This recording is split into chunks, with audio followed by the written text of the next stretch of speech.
Hi, everyone. Welcome back to the Ethical Consumer Podcast. I'm your host, Julia, and I'm here today with Nicoya of Rising Springs. Thanks for being on today, Nicoya. Oh, thank you so much for having me. Most definitely. So, you have this magical subterranean spring that has amazing wellness qualities to it with some of the minerals and some of the other things in it. And you are distributing this to consumers where otherwise they wouldn't be able to find this. They wouldn't be able to get this unless they lived where you live, which is Correct. Yeah, they would not have super. access. No, which is super amazing. And on Access this spring, actually, and we'll talk a little bit about it later, this has been relatively untouched by humans. This does not get touched by chemicals, by runoff, by anything due to how low it is and what's above it. Correct. That is Excellent. correct. Yeah. I'm so excited to dig into this. Last season, we accidentally spotlighted kelp. We had 3 kelp Uh-huh. guests on. And this season, I feel like water is going to be the highlight. You're the first of 3 water guests. So I'm excited to dig into it with you. Yeah, and I'm not surprised. I think our attention is shifting towards water as where Mm-hmm. it's been on food for the last, 10 years plus. I Sure. think that we've all kind of sorted what food categories we're in and educated ourselves to our options. But I think water's been left out of that conversation. And I really think there is a pivot now to looking more at at what the water, and especially water when it refers to your health and wellness. Mm-hmm. Most definitely. So, when did you get started in this? What was kind of your intro? Was it with wellness or did you grow up doing this type of thing?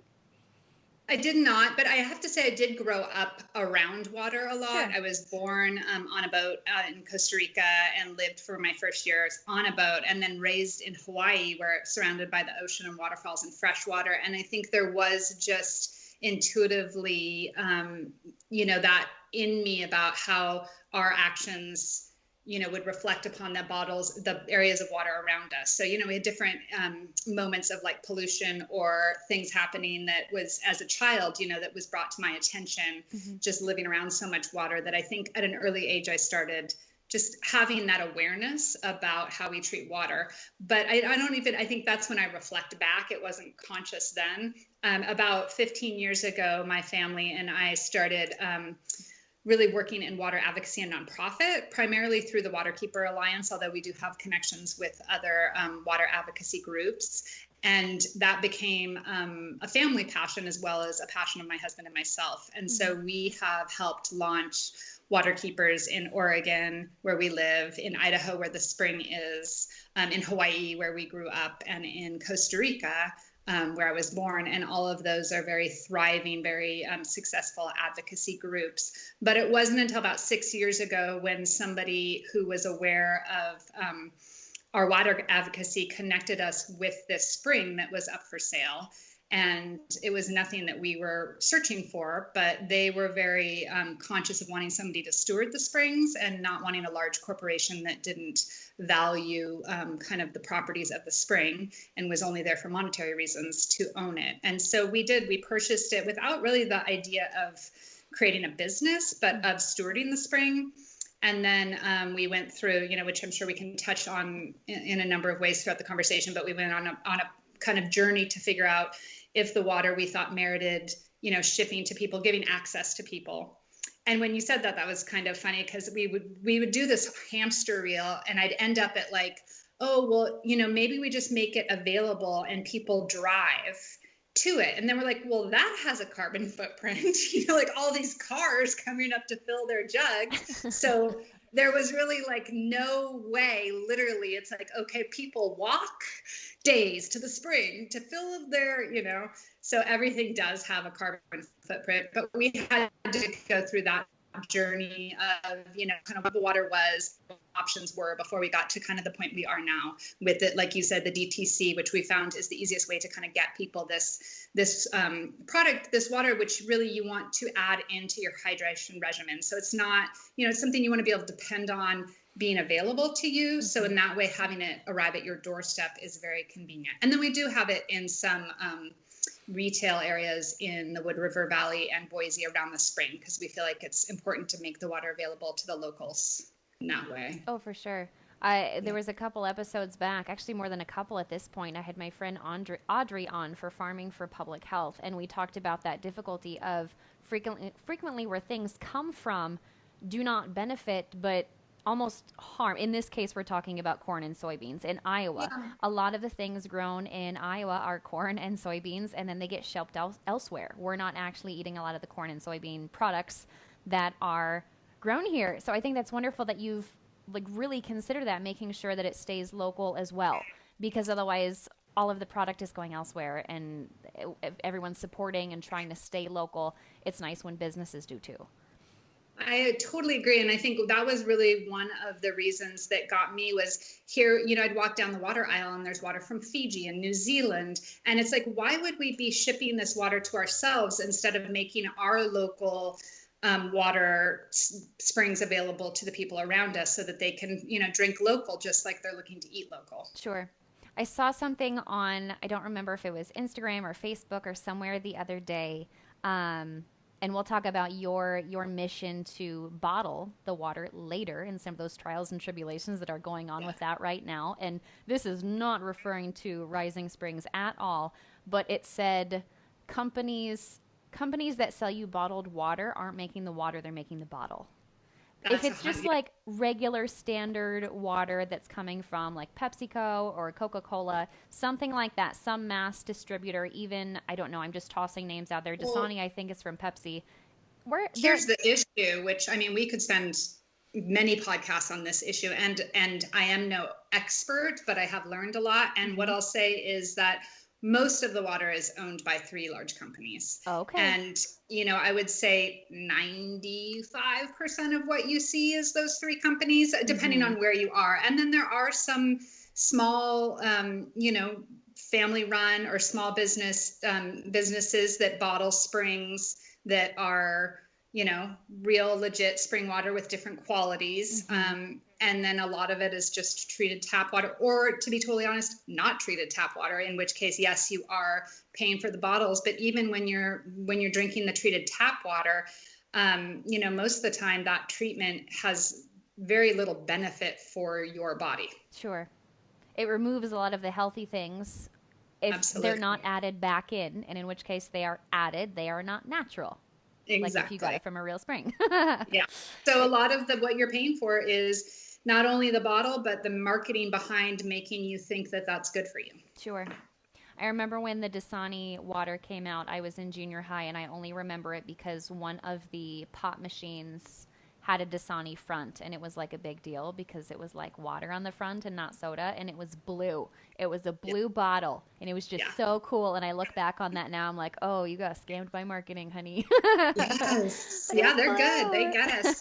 Well, again, another reason why I found myself here when this all happened, I went and stood in the water aisle, and I was like, I have zero idea what to drink. Like, I really don't know what's best for me. And if I spent a half an hour reading all these labels, I still don't know.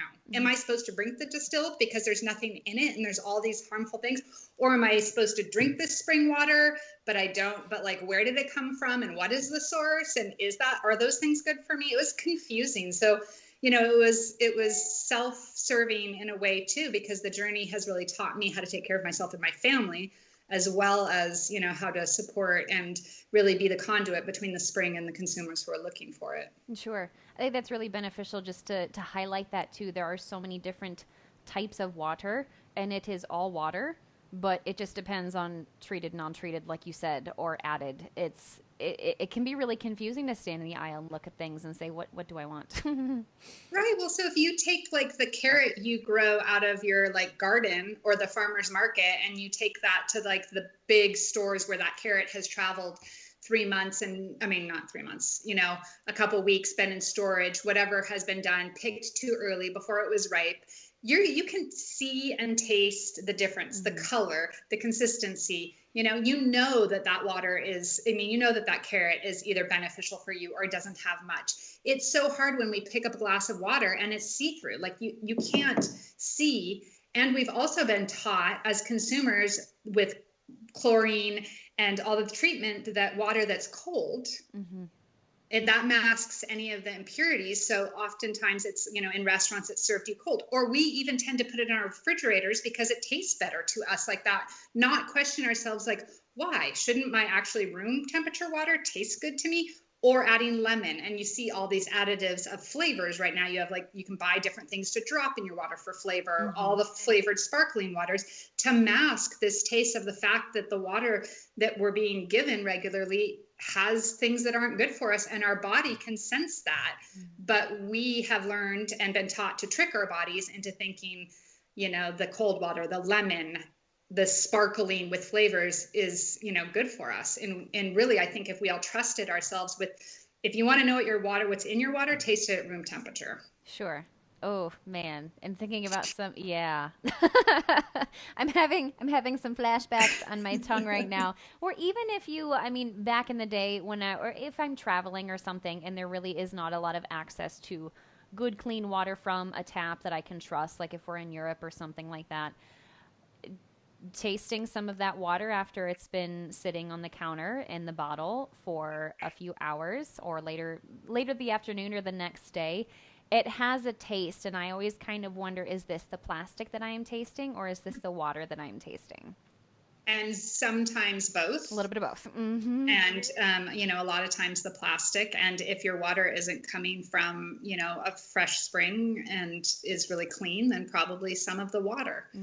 But here's the thing. Water should actually have a taste. It should not be without taste. You should be able to taste whatever the minerals are in there. And that is really it's kind of like the terroir of water. We think of wine having a terroir from the geology of which it comes. Water has the same thing. So wherever it is lived in this, in an aquifer or risen through a fissure, you will taste what that geology is. So in Rising Springs, not to jump ahead, but it is high in silica. And so you taste that soft, smooth, a little bit sweet, although, you can't really place that anywhere, flavor on your mouth. Or if you have one of these amazing European waters that are very high in TDS and can have a lot of magnesium and calcium and different things, like that can be like a very, very experience. Like you can taste it. You don't maybe want to drink a lot of it, but you'll really taste it. And that can be very good for you in minimal doses. So it's not that you want it without taste. You just don't want it with the taste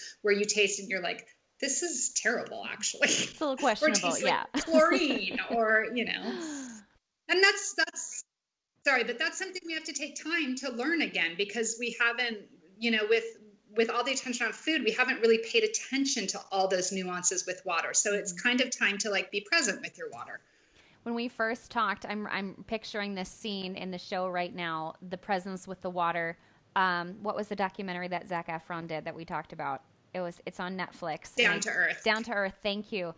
There was a scene in that he and what's her name? I forget her name. She's one of my favorite actresses. Of course, I'd forget while I'm recording. When they're at the water tasting. Yes, they're at a water tasting. Yes, you even remembered his name. Yes. That Anna Kendrick. There we go. I adore her. She's tiny and quirky and adorable. Fun. They just to see their facial expressions, and you knew they were very much not acting. It was like a solid reaction to what the water was tasting like. I wish I could do something like that so very much. Yeah. But you do notice between, like you said, you should notice a taste between what spring it came from, what's in the soil there, what's going on around it, and hopefully have a good taste. Yes. Hopefully. Yeah. Hopefully. And then and then the problem that we're facing is a lot of those springs, because of the industries that are around them, have the groundwater runoff or seepage into the groundwater is contaminating those springs. So, even though it comes from a spring, you have to really pay attention where that spring is and what might be affecting it. There's a myriad of things that we could get into about that, but that's not good. Now, your source is very special in the nature that it is, like I said before, it's relatively untouched. Its surrounding area is very rich in granite and it is so far below ground that it does not get touched by any runoff, any chemicals, any man-made or man-cultivated kind of substances. Do you want to talk a little bit about that? Because I think that is so cool. I would love to. And so I would say it is completely untouched Mm-hmm. for the last 16,000 years. So the water that we package has been in the aquifer underground for 16,000 years, fell as rain or snow 16,000 years ago, built up in this aquifer, and has been protected there. Like you said, the dense granite, which we call the batholith, which is just this incredibly dense shelf of granite that doesn't allow any groundwater to come in. There's also the outward pressure. There's immense pressure pressing out on the spring, which is why it rises naturally the 2.2 miles under its own pressure. So you can imagine the amount of pressure that's pushing that water up at a constant flow for the last, I don't know actually how long the spring has been. What we have been tracking is last 30 years of, constant flow, but of course it was running way before then. So it has been, and then it's also a geothermal spring. So it is at a temperature on the surface of 138 degrees. So one can only imagine how hot it is below. So any of those three things, one of those three things, not to mention them all three together, really have protected and kept this water free, as you say, of any modern day man-made contamination, which is just, it's the only spring that we know of that tests pure to parts per quadrillion. So that's a million billions. It tests pure down to of having zero man-made or modern day contaminants. I don't think I've heard the word quadrillion before, so that's like tiny. Yeah, and we did that with the University of Michigan. They have a machine called the mass spectrometer, and it's really, there's not a lot of machines that can take it down to that small particle. So a lot of water you'll see, is tested down to parts per million, say. And just small side note is that, the FDA and they will have requirements on parts per whatever that a contaminant can be at. Mm-hmm. And so if it is, within this range, then they would have to either not package at all, or they would have to say what it is. But if it's below, they don't have to say anything. And so you can have 300 of these contaminants as long as they're under this certain, basic number that has been caught out as being bad for you, then they don't say anything. The problem is those are not reviewed very often, and not enough is being put into what that number is. And when they do, they often make it less and less and less that is healthy for us. And that's a whole different podcast really, but back to Rising Springs. So when it comes out naturally in the base of the Sawtooth National Forest. And this is in the U.S.'s largest contiguous wildlife in the U.S. So very protected by these mountains and wilderness. And so there is no industry fracking, large chemical companies that are even around us. So then you add on to the fact of how protected this water has been. And so when it rises, we do no processing of any kind because it is so pure. There's nothing that needs to be removed. There's nothing that needs to be added. And so we just, it never comes into contact with human hands. It goes straight from our beautiful, and I invite people to Google, our source house is gorgeous, just this hand-hewed rock in kind of the shape of a crystal, with a skylight at the top. So I always say it's where the water meets the light of day for the first time in 16,000 years. And I feel like for me, it's a very sacred, special place to be. And then it goes through, stainless steel pipes about 20 feet to where it is, in its container, and then transferred into the boxes, and then it journeys to you. So if you analyze different journeys of how your water gets from A to your, retail location or your doorstep or whatever, there's just so many different processes that take place. And there is very minimal, none really. I like that so much. And I'm trying to picture, I'm going to look it up and I'm going to post this on our social media too, the picture of this beautiful, what did you call it? The source house. The source house. Yes. Mm-hmm. Wonderful. Yeah. This this whole episode talking about water, I think, because this is the closest thing that I have to envision with this, is being at a thermal bath in Hungary. And Ah, like being able to see that. But these are, I really want to see your source house now, because these are old, some of them the original concrete, if you want to call it that, structures that were built, yeah. how many hundreds of years ago.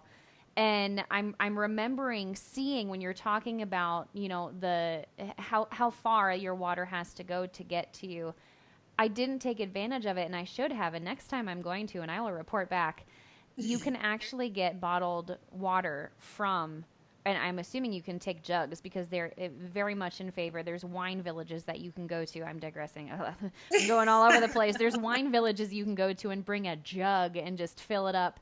And you can do the same thing at these thermal baths with this water that has been, hopefully protected. This is off the Danube, so one has to wonder Well, where everything is. But and so the European tradition is really that waters used to be prescribed for mm-hmm. health and wellness. So your doctor would prescribe a spring to not only drink, but go soak in. So, Yes. like the one in Hungary, like, your prescription would be to spend 2 weeks soaking in that water and drinking that water, because whatever the mineral composition is, your doctor feels like that is what your body needs. Yeah. And that, and we're a long ways from that now. But I'll also add that anybody can come to the spring and fill jugs for free. Yay. You just have to let us know ahead of time. And up from us is a hot springs that has a different vein, but the same aquifer that's going into their spring. And it is amazing to go and soak in that water. It's just such a magical experience, really. I'm craving a soak now. Oh, Yeah. I'm so sad. Once we can travel again, Yeah. it's gonna happen.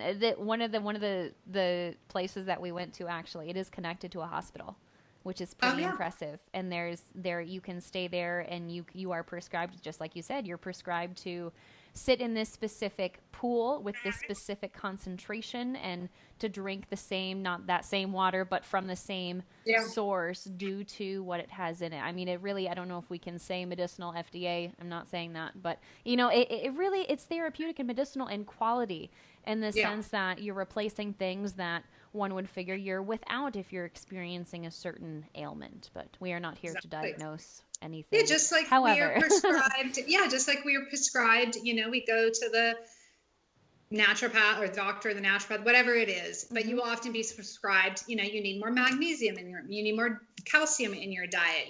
Take this vitamin C, whatever it is. It's the same type. And wouldn't we think that we get? And I think we've agreed. I think that it's more beneficial to get that from your food than to take a supplement. So why wouldn't it be the same with your water? Mm-hmm. So what is your suggestion? Again, we're not prescribing anything, but you had mentioned earlier that the Rising Springs water is not necessarily meant to be your 64 plus ounces. This is supposed to be essentially a supplement, but in real food, or in this case, water form. Yes. First, you had mentioned the 64 ounces, and it's been an interesting discussion that people have asking me lately, which I think is totally true, is like, do we need to drink this required amount of daily water? And it's interesting because so many people feel dehydrated. Sure. And I hear so many stories of like, I am drinking, all this water, and I still feel dehydrated. And my question always is just like, well, have you looked at the water you're drinking? Because most likely, you can be dehydrated by these waters that are stripped of everything and then are just pulling from your body, not adding to it. Mm-hmm. But, so I got off on that tangent. Oh, I love that tangent. I was actually going to ask, I'm unearthing, I don't know where I put my phone, but I have a water counter, because I've just been trying to keep track to see. I don't like to calorie count. I don't like to log things and keep a definite number of things, but I also just like to check in every once in a while and see, how am I doing in my average daily habits? Like, how much water am I drinking? And how are you doing, and how do you feel?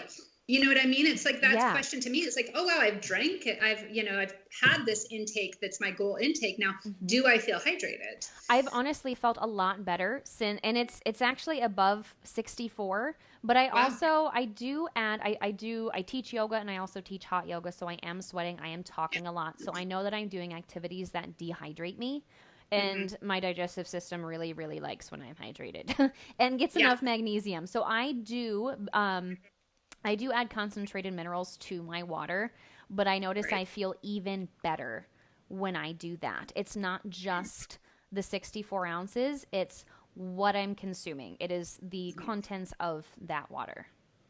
Exactly. And 64 ounces, I'm definitely not. I think the more water, erring on the side of more water is, Mm-hmm.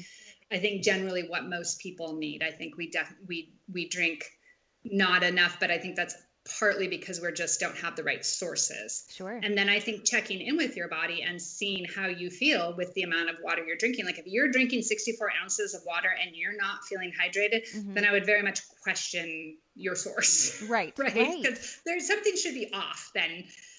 But you had asked me about Rising Springs, and we're actually a natural mineral supplement. We're not a Mm-hmm. bottled water, and Okay. that is because of the level of minerals we have in the water.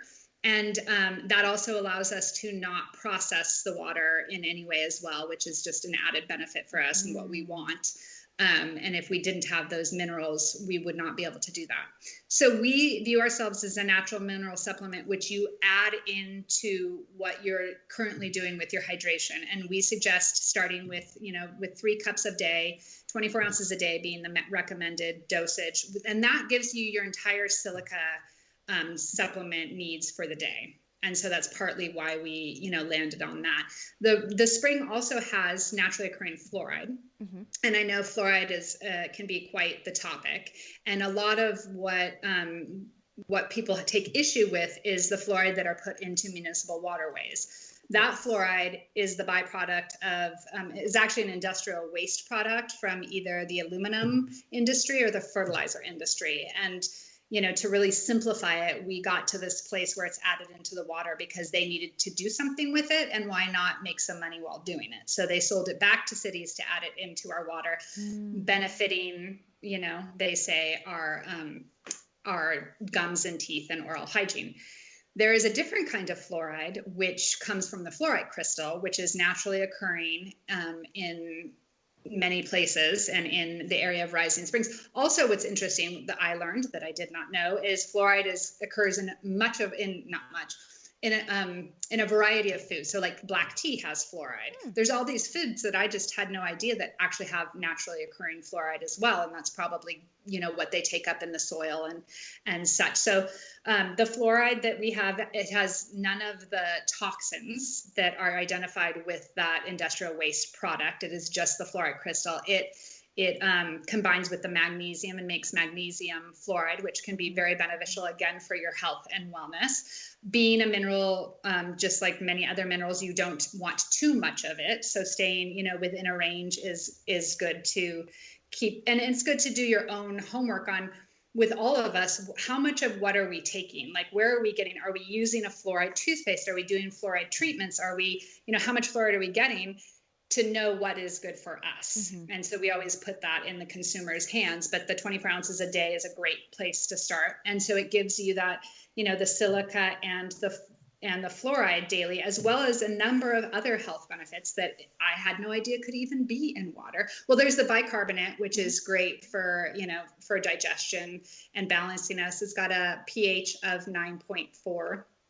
And so what is nice about that is that it's a naturally occurring pH. And so if you're somebody that's looking for a high pH water, it's a very stable pH. So our water, after 20 years in a bottle, is going to have the same pH. You take a lot of these machine manufactured pH waters, and as soon as you take that top off, it's going to start going acidic on you. Mm. As well as all, side note, but all carbonated waters are acidic, which is you have to have an acidic water to make a carbonated water. We learned that because we wanted to carbonate Rising Springs, and they were like, oh, you would have to make it acidic. And we're like, well, that would be, plus you'd have Interesting.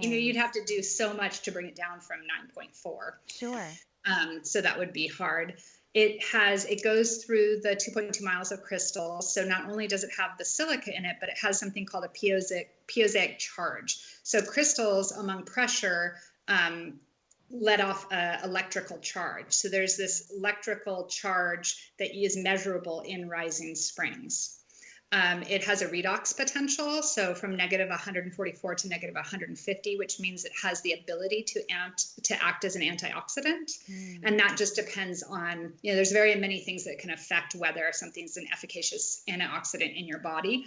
So this has the ability to do that. What is also interesting is that left to air, the water maintained its antioxidant level, which again, most to all manufactured waters with a redox potential would lose as soon as they started having interchange with oxygen. They would start to lose their redox potential and oxidize. And so again, those are many things that are, just good for our health, wellness, aging, functioning of our body. It also has something called a deuterium level, which is kind of a hot new topic among biohackers and people who are looking for, who are really diving in.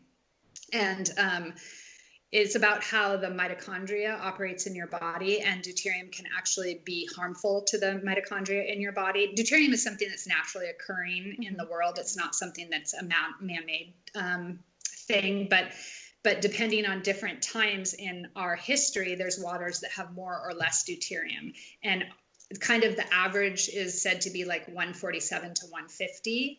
And so ours is 135.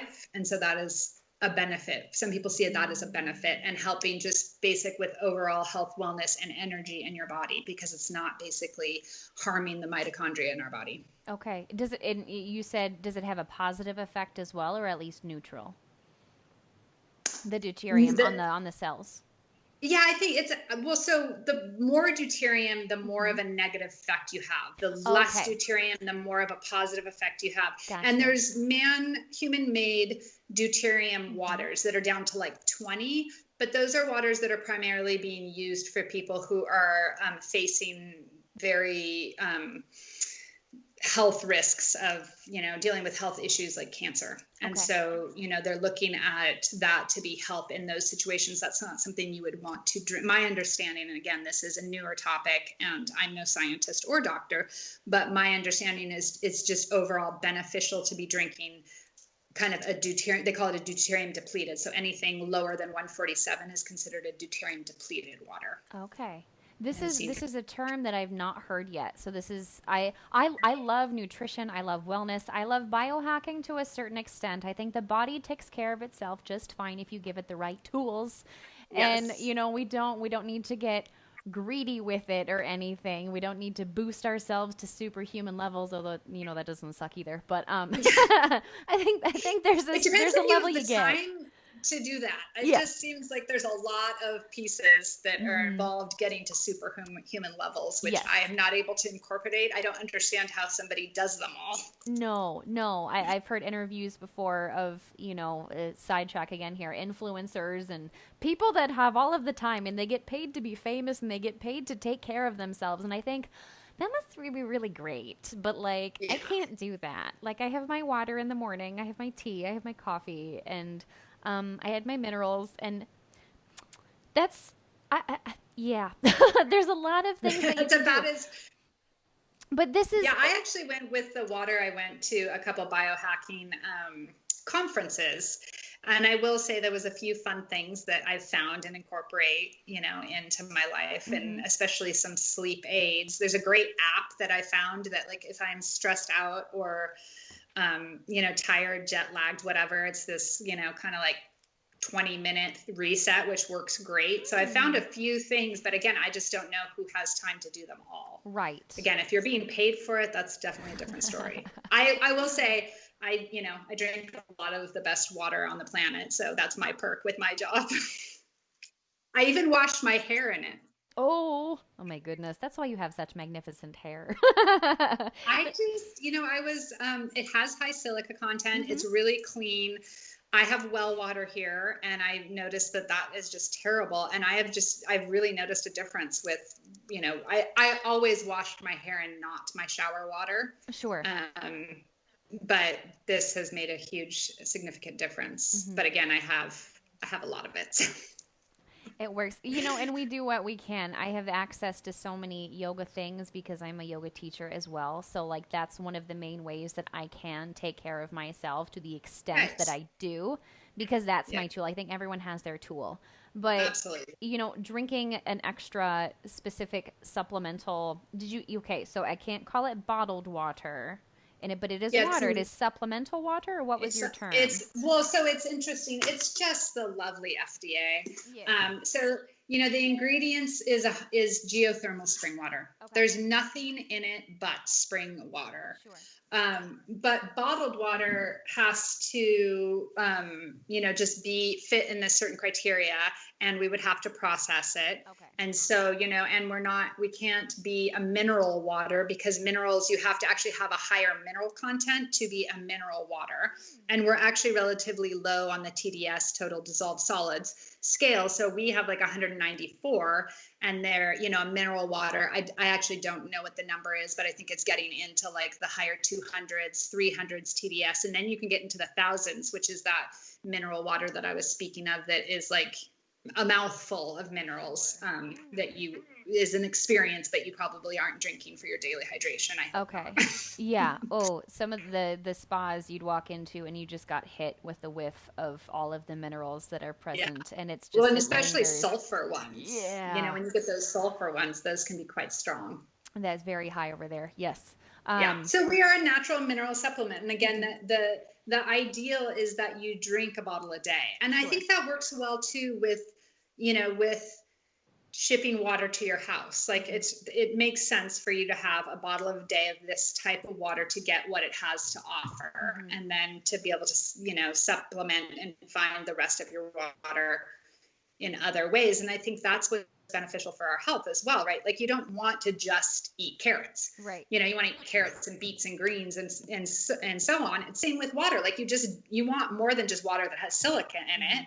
You might want water that has magnesium in it, you know, whatever it is that you're looking for, the minerals that like you add to your water, you know, you want the variety of that as well. And so whether you're using different springs, which I think would be ideal, but not many people are, again, it's that kind of speaking to like it takes a lot of time and research and money to get all the different springs, you know, delivered to your door, or to find them so that you can kind of balance that way. So it makes sense to have, you know, the water that you enjoy most delivered to you, that you find gives you the most benefit, and then, you know, and then filtered or whatever, which could be a whole nother topic, and adding in minerals makes a lot of sense to me.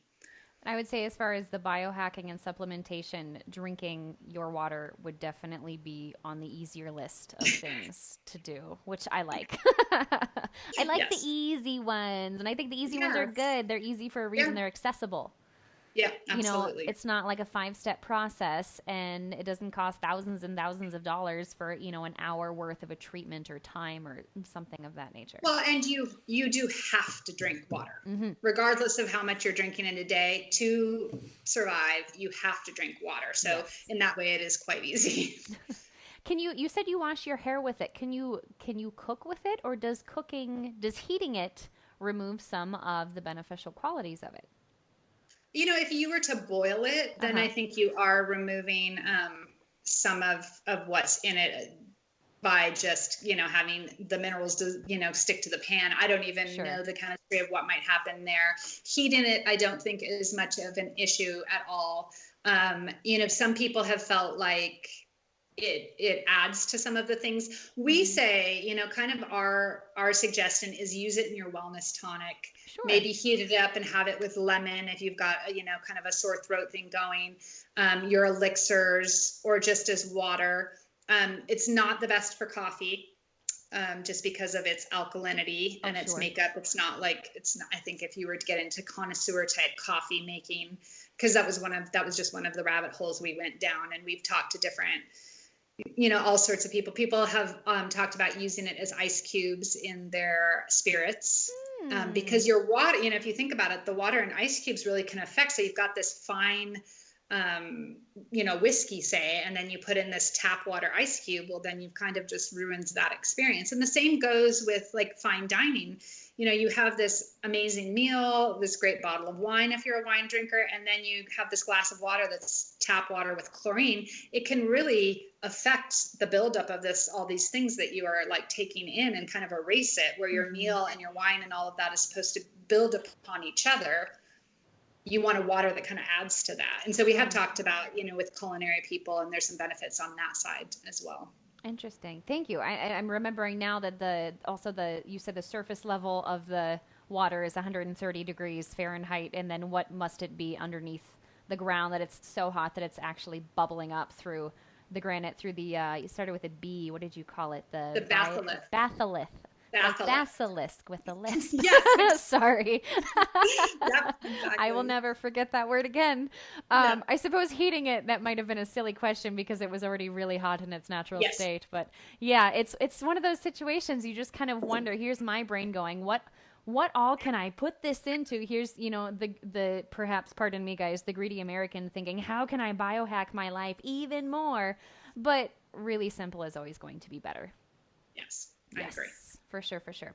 So you are currently, you said if anyone wants to come to the spring, just let you guys know, and they can fill up their jugs just like we Personal may or may have water done. Containers, no tinker trucks. No, yes. Small carryable. If you can't carry it, you can't fill it. Exactly. That's a good way to say it. There you go. Yeah. No rolling barrels either. So locals would be able to get this locally, obviously. And then you are a direct-to-consumer company, which is nice because you are, so to speak, cutting out the middleman in the sense that it's not getting shipped multiple times until you eventually pick it up and putting in your shopping cart. It goes directly from you, very close to your beautiful source house, onto someone's kitchen counter. Yes, and we like to make small batches. We don't want the product to sit anywhere for long periods of time. We like to know what the chain of custody is. And so therefore it's, we fill it at the, we fill once a week, once every couple of weeks, just depending on what, there is a water season. I'm not sure if you are aware. I did not know, but the water season is like April through the end of September. There's a lot more water consumed. Makes sense in the hotter months than there is in the months we're in right now. So we'll produce more during those times. But and then we send it directly to you via FedEx. So it takes a few days to get there, and then it's on your kitchen counter. And so one can only guess and imagine. And then there are a myriad of other ways that different waters do it. But that's a relatively short amount of time and a small chain of custody for your product to get to you. And that's important to us. Mm-hmm. I would say so. And your packaging is very considerate too, as you do have to have packaging unless you live within walking distance and you can walk your water container in there. Water, you can't just ship water with no packaging. I'm all for the package-free movement, but that's just not really possible with a liquid. There has to be some sort of vessel, but you've done this in the best, most considerate way possible. We really have tried, and we are super open, and our mission is to stay current with what our options are. And, you and I talked a little bit about this, and I know I mentioned that at first we thought, of course, we're going to go into glass. And the first thing we did when we purchased the spring was remove the PET bottling line. And they wanted to sell that to us. And we were like, yeah, we don't want it, and we just tore it out. And then we started analyzing the carbon footprint of different packaging options. And there is a number of options out there. And I think that we went through all of them, and then all of them again, and probably many more times, because it was quite a confusing process. And we ended up with this bag in the box, which is the outer cardboard box and then a minimal amount of plastic bladder inside. So we're using much less plastic than you would. We also made it a multi-serve container. So it's 14 8-ounce. It's the equivalent of 14 8-ounce bottles of water in one of the boxes. We chose to do a plastic that it's a number 7 plastic. It's very flexible, and that's why we can use a minimal amount. When we first launched this, it was a plastic that was accepted more in more places. And since then, the recycling has shifted and shifted again. And so there's less opportunity. I know that LA, you can recycle bladder and the spout and every part of the plastic curbside in most of LA. So there are places, and I always suggest people check into that before, before they look to sending it back to us, because I think that would be easier for the consumer. But we accept it back at the plant, and we upcycle, or we work with a company to upcycle it into diesel. So it's used as fuel, and every portion of the plastic, the little sealed tab, the spout and the inner plastic is all upcycled, and then the outer cardboard is all recycled. And then, we also went to great lengths to make sure that the plastic was going to be something that, was not damaging to the consumer's health, right? Mm-hmm. So there's a lot of different types of plastic, and it's a lot of, you want to be really aware and do your homework with what you're putting your product in and how it's affecting the consumer. And so we picked, a BPA, BPS, BPF free, and we have an HOV water barrier, odor barrier in there too. So no odors can even contaminate. So it's a 2-ply. And then we've done our own testing in our, with our own bags at, a year and 2 years, and there is no phthalate leachage. So no plastic leaching into the water for up to 2 years. Mm-hmm. And so we're looking at doing 3-year tests as well. But that, that was, we kind of knew that, but we just needed to test it to make sure that, we were doing right by our consumers. And so that's wonderful. Of course, we had to have the product in the boxes for 2 years before we could test it. So at each corner, we're doing those tests. And then, I think that, I know that you and I talked a little bit about glass. It's a very high carbon footprint, which is why we didn't do it for DTC, but we are considering launching later in the year or next year glass bottles that will be for retail and on premise, meaning like restaurants and such, so that that can be accessible that way. And that's a little bit easier, because then you're kind of trucking distribution of glass and not putting all of the water in glass, but splitting it up so it's not as heavily in one or the other. And what I actually love about that is it really gives the consumer the option. People have different beliefs about, some people are like, no plastic at all. And, we want to give them an option. Some people are like, plastics in our life. So let's just take the best steps we can to make sure, we're doing right by the planet and right by our own health. And so being able to have 2 options for consumers, I think, would feel good to me. Mm-hmm. And so that's, slated to be coming to market. COVID has honestly affected that as well. So we'll need that to shift a bit before we can really make a lot of changes with our packaging. You made a really, really great point, because packaging just keeps coming up every time. And any consumer packaged good guest that I've had, or the guest is not the consumer packaged good, but anyone that is representing or the founder of a company, packaging is always kind of the difficult thing, and pretty much everyone has mentioned it, because compost is not perfect, because I don't have anywhere to take my compost unless I do it myself. Biodegradable, well, a lot of things can biodegrade, but is it biodegrading where it should or where it can? That's the problem. Yes. And not every place is going to take the same type of plastic, like you said. My friend Kat, who has Simple Syrups, or Social Mixers Simple Syrups, who was a previous guest, she grew up in Nolens, and Nolens stopped taking glass after Hurricane Katrina because it's so cost prohibitive to process, and that wasn't number one on their to-do list, and that's really okay. Rebuilding your city needs to be number one priority, but it's just interesting to see how in different areas it's not possible to have a one-size-fits-all packaging that's the best for the consumer, the best for the company, the best for shipping. So I would agree, having multiple options based on how you're going to be consuming this product, whether it's, the smaller bottles or the more recyclable bulk option. I'm going to call it a bulk option right now. Yeah. It really does just make sense. I think putting all of your eggs in one basket, that basket really has to be absolutely foolproof for that to be the best option. and there isn't one yet. There Mm-mm. just is not a foolproof option yet.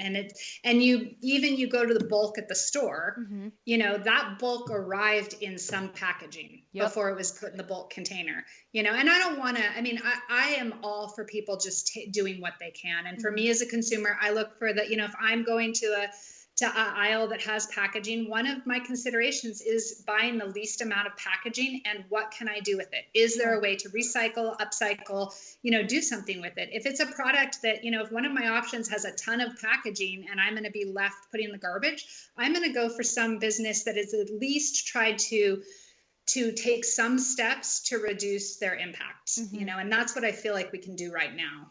Definitely. And you have started this is my prediction. I was in my Minnesota for the predictions of 2021. What's going to happen as far as sustainability goes is a closed loop cycle, and you are making this possible with your return packaging program as well, where folks that have already purchased the bag inside the box that is in the plastic bladder within the recyclable cardboard box can send these plastic bladders back to you, and Yep. then you do something very interesting with it. I'll let you explain that. Yeah, and so you can actually also use one of the plastic bladders as the packaging for sending it back to us. So you can fit about 20 of the plastic bladders into one. Mm-hmm. Just tape on an address with the spout as well, Sure. and just send that back to us. And we've got our, the address is on the box, I think, as well as on our website. And then we partner with Boise, with a program in Boise that upcycles that into the diesel fuel. So this is then being used as synthetic diesel fuel. It is being repurposed. Correct. Essentially. So it's not just that's its avenue of recycling, I guess, if we could call it. That's its avenue of recycling, and they are also looking at a number. I really love what they're doing because that's what's happening right now. They're also looking at a myriad of different avenues for other ways to use it. So they're staying quite current on what they can be doing. And we're trying to stay quite current on our packaging and also what our options are with, the plastic. And so I think that's what about is all of us just doing the best that we can with the options that are available and trying to create new options if we're a company that can. Sure, definitely. I think companies that have been in business for a long time, sometimes it's difficult to make that switch.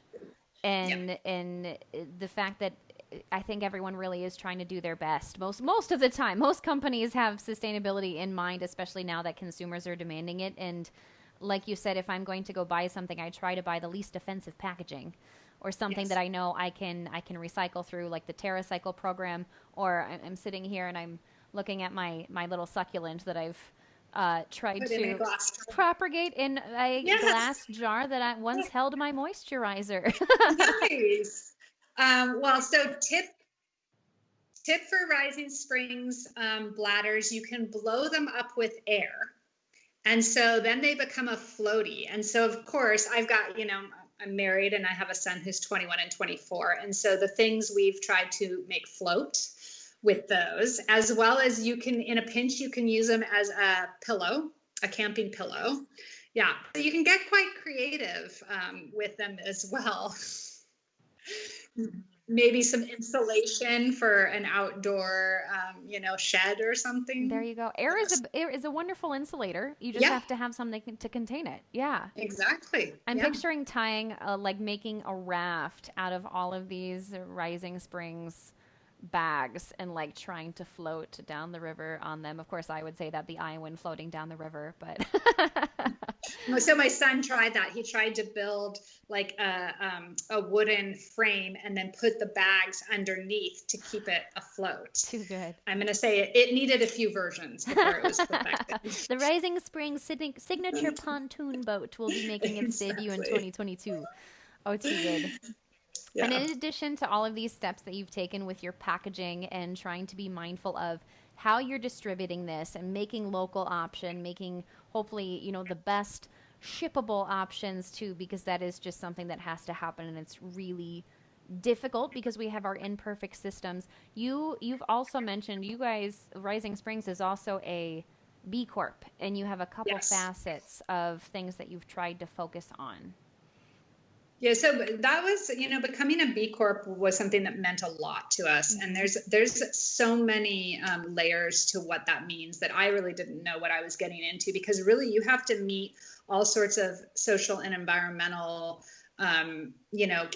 areas to be able to get, it's a point system. So you have to get enough points in enough areas, both social and environmental, to Mm-hmm. be able to be B Corp certified. So it took us about a year. And a lot of those things were things we did naturally. A lot of those things were things that we just weren't even aware of, from like having bike stations and recycling stations to, to having female ownership and having, one of the things that's been great is that we now have different courses that we do together as a team that brings awareness to gender equality or BIPOC or different, different areas of, the social world that were just things that I think that as a small company, it's so nice to have that laid out in a way, that B Corp kind of holds and helps support us in bringing those things that we might not have gotten to or even thought of for a while. So it was definitely an investment of a lot of time. But I feel so grateful to be a B Corp, because I think it really means something nowadays. It means something to us. I hope it means something to our consumers, and it really does make us a better company. Sure. And so one of the things that actually goes along with B Corp that we started before we even became a B Corp was our 2% for water. Mm-hmm. And so we give 2% of all sales to water advocacy and nonprofit. And that was, one of the major reasons for getting involved or starting Rising Springs is from all of our advocacy work is, can we make a for-profit company that supports nonprofit water advocacy impactfully? Mm-hmm. And, if I'm going to be truthful, that's going to probably take a while. I think this is much more than we thought, kind of the whole water world and all that it takes to be a water brand amongst the biggies that we discussed before. But I think we're making our way.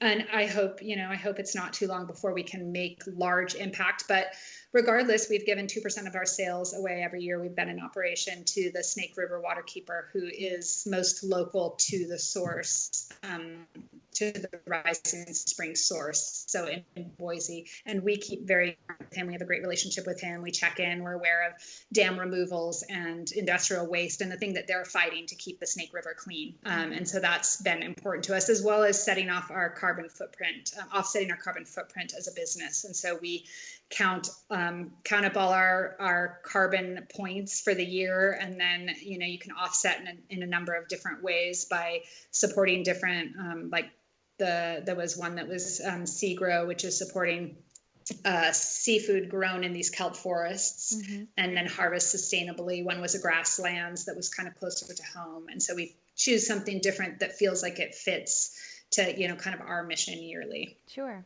Kelp gets another mention, and yet this episode Yeah. too. Kelp is a really big deal, guys. Like, it's not going anywhere. This is really exciting. Kelp and water. It's continuing into 2021. Yeah. I love that. And you mentioned you give back 2% to a couple different organizations, including the Waterkeeper of the Snake River. Now, I touched on it in the very beginning, but we didn't get to hit that yet. You started out more in conservation than wanting to run a business. Are you still the Waterkeeper for the Rogue River? So the Waterkeepers is the largest grassroots, water advocacy in the world. And oftentimes there's just one waterkeeper that basically stands up for a body of water, whether that's a river, a lake, an ocean. And then they kind of create a board, and there's a number of qualifications that you have to meet, and then you can apply to be among the Waterkeeper Alliance, which is kind of this umbrella corporation that holds and supports and shares information with all of their waterkeepers. So we are not the Waterkeeper for any one water. We have, with those 4 organizations, we have found a person who wanted to be the Waterkeeper, and then we have supported and got their foundation off off and part of the Waterkeeper Alliance, helping them Okay. build a board, financially supporting them for the first few years, helping them get a boat, whatever it is that they needed to. And then we continue to support those four water keepers as well as others. And it's so very different because it's like in Oregon, it's kind of about mining and industrial waste. And then in Costa Rica, it was a lot more about, sewage systems that weren't, tracked in any way and didn't have any, environmental things that they needed to meet. So that was basically just running off into the water, a lot of the plastic pollution, restaurants with grease running into the water. So just, it's very different where where the water, what each body of water has a different set of things that might be polluting them and need to be addressed. Mm-hmm. And so my husband was on the national board of the Waterkeepers for 10 years. Mm-hmm. He just recently stepped down, maybe just for a little while, but needed to kind of spend all of his focus on Rising Springs. But so that was another way that we were involved with that, was with his being a part of the larger organization. Sure. So this is one way I always try to ask, what can we do as consumers to help support what you're doing, what other folks are doing in water conservation? Going to the waterkeeper.org will give people a chance to see if there's a river in their area that is currently being taken care of, who's taking care of it, what programs are already in place to try to give back, and how they may be able to help too. This is one thing that we can do to try and make a difference as consumers, not only with our buying power, but with our showing up and helping with volunteering or having monetary donations to support programs that are already in place that maybe we can't help with physically. Absolutely. Yeah, I Wonderful. think it's huge. And you mentioned rivers, but really it's lakes, oceans, even creeks can have water keepers. Okay. So, anywhere, just put in your zip code and see what the closest one to you is. Mm-hmm. And if there isn't one that is, close to you, then you can think about supporting the larger organization.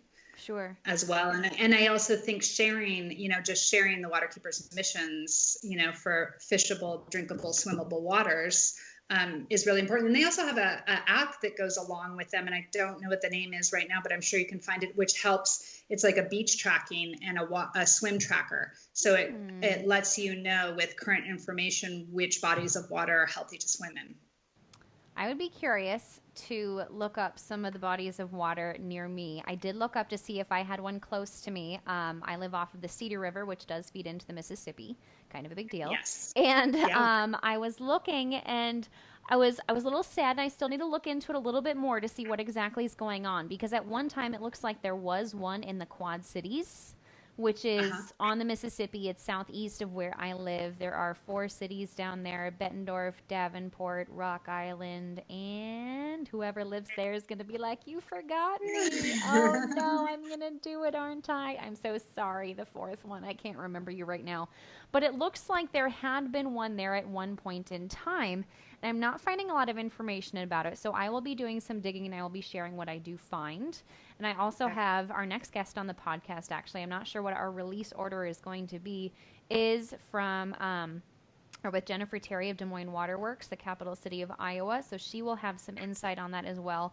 But it looked like over in Milwaukee, actually, is going to be the closest one. And they are covering a significant amount of bodies of water. I was really excited to see that. A little sad that it was a little farther away, but they are established. They are doing things. So I was excited, and I'll be reaching out to them just to kind of see what we can do and here. The cool thing is water travels, right? I mean, water is always changing places. And so just because you might, that water that's over there might one day be closer to you. Right. In its whole evaporation, rain, the whole hydrological cycle. Mm-hmm. And so I always think that that's quite interesting. Yeah. I was excited to see that we had that in the Midwest, because and of course that's going to be over in the Great Lakes region. So they're going to have, a huge priority over there, but we're not always the first to catch on here in the Midwest. So I get really excited when we have things that I think, oh, we probably don't have that yet. Oh, we do. Yay. Yay. It gets exciting. So yeah, absolutely. Do you have any more words of wisdom or suggestions? You mentioned to look for that app, the Swimmable Beaches app. Mm-hmm. We talked a little bit about, and I haven't read it yet. It's on my list, and I forget the name. The book by Aaron Brockovich.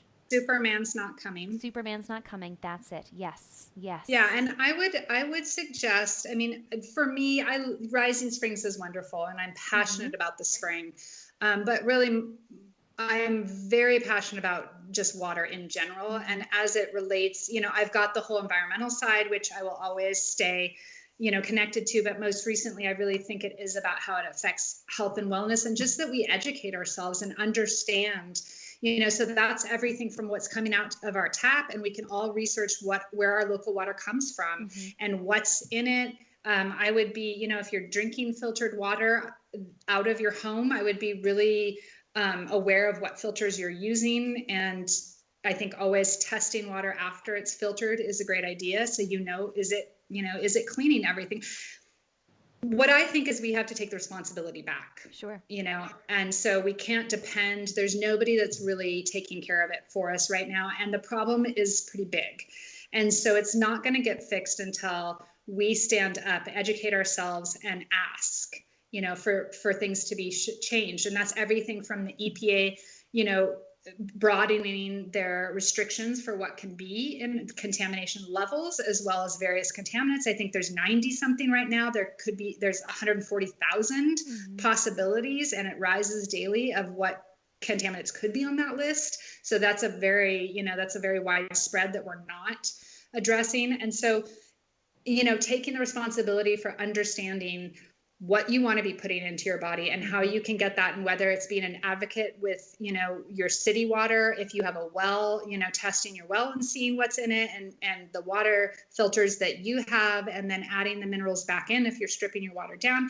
And then, lastly, if you are a person that's choosing a packaged water, make sure where does that water come from? What has been added to it or removed from it? And how has it arrived to me? And including what packaging is it in? Because there's some cool new packaging that people, and I don't want, I think that a lot of companies are trying, and I definitely don't want to name names, or put anybody down, but a lot of the newer packaging have some issues. We tested a few of what we saw as our top competitors, and one competitor, the glue for the packaging that was actually in the water was gumming up the machine that was doing the testing, so that they had to stop the run and clean the machine. And I was very surprised.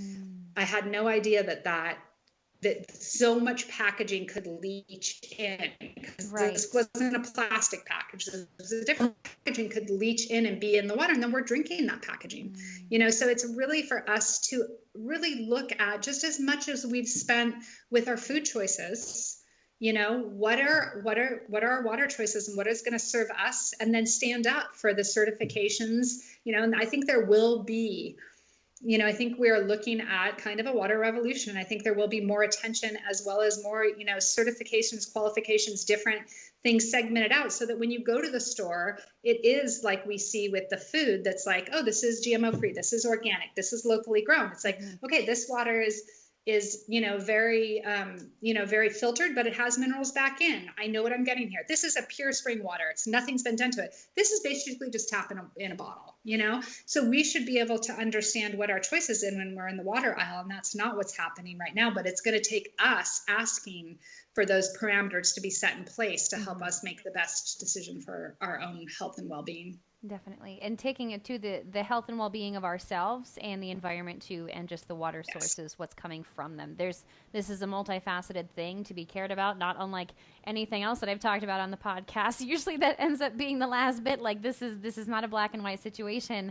This is not just consumer. This is not just manufacturer. This is not just the company.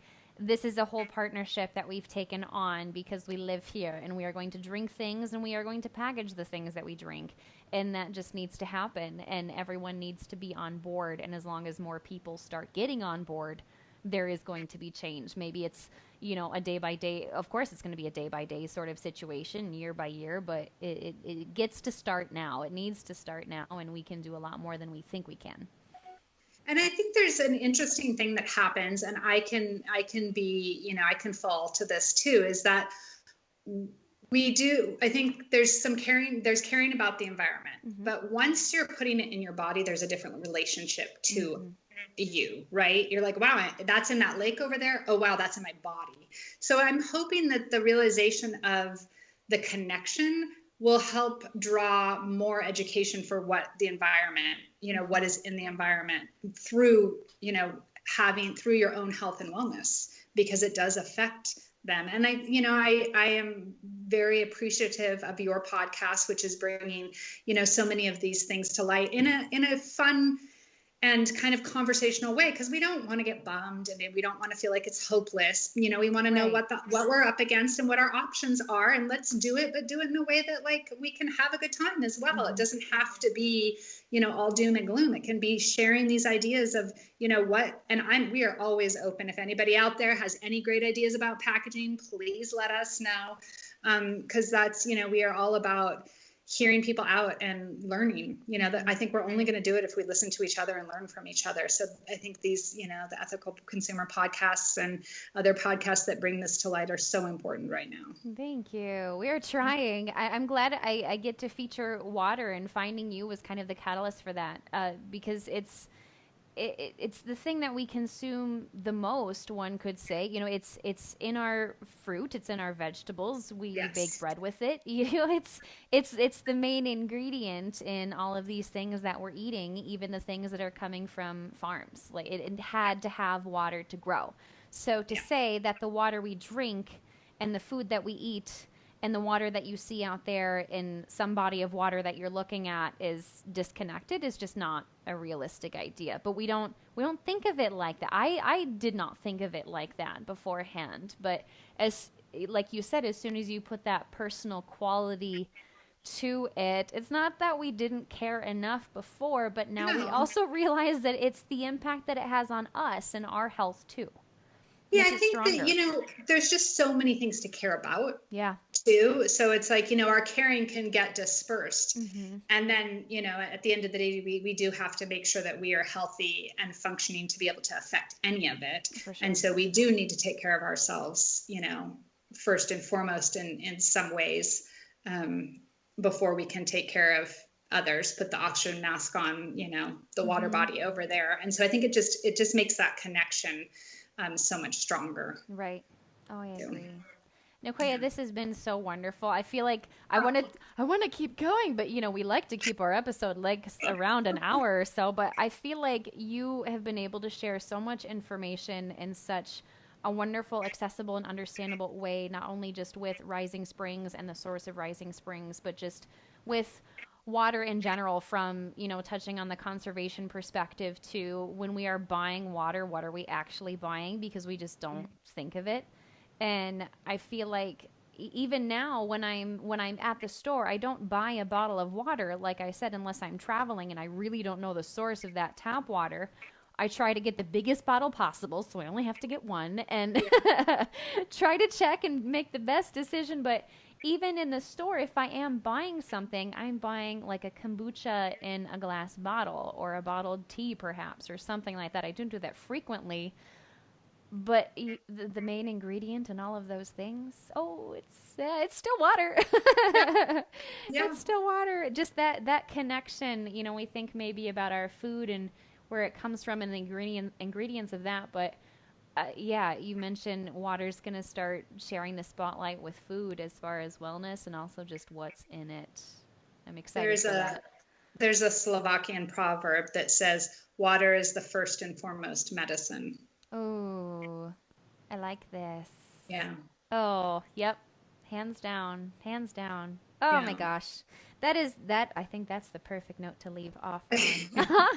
And Nicoya, you had said before, if folks have any, packaging ideas, or if they have any questions, or if they want to get, you are direct to consumer. So folks can go on, I think, was it $30 for 2 of the boxes of 5?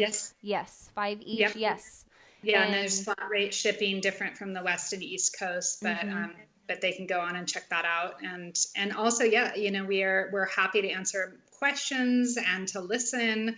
You can just get us through, the portal on our website. And a lot of times you are getting me, because I really, really do care and want to hear what people have to say. And also, we've learned a lot. That's a lot. I've learned a lot by research, but I've also learned a lot by the questions people ask and then I need to find an answer to. Right. And that's I feel very fortunate to learn as much as I have, but a lot of that has been through, just being asked questions. So I invite them. For sure. And that's risingspringssource.com is your website. Correct. Is that correct? And then you are on social media as well under, is that Rising Springs or Rising Springs Source?